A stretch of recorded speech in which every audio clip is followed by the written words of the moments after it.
Кыз жигит болуп сүйлөшүү бул шариятыбызда жок, туура эмес деп билемин. Сүйүү бул жаратылышка, ата энеге болгон сүйүү болушу мүмкүн, ал эми кыз жигитке болгон сүйүү болбойт го деп ойлоймун. Эгер Шариятыбызда бар ушул карындашым. Шариятыбызда 3 күн тааныш кыла дейт. Лапша илбей, кидайт этпей 3 күн келип, мына мен ата тегим шундай, мен мындай оору менен ооруйм деп ачык айтыш керек да. Бизде азыр бүттүгүн алдап келип туруп, лапшалар илип келип туруп, анан үйлөнгөндөн кийин келип туруп эмне?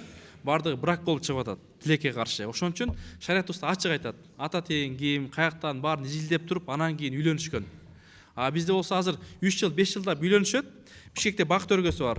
Ошол жерде күнүгө официалдуу 5 адам, 2 адам баш кошсо, 5 адам официалдуу ажырашып атат. Үй бүлөсү бар, башкасы бар. Көпчүлүгү интернеттен келип, WhatsApp'тан келип калды, тикиндей мындай. Сиз жогоруда айтып калдыңыз, кыз жигит деген сүйүү бул жок деп. Эгерде кыз жигит деген сүйүү жок болсо, үй бүлө кайдан куралып жатат?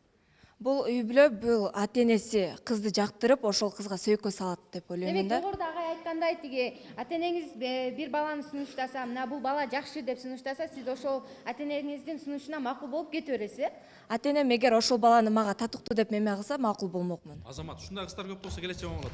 Бирок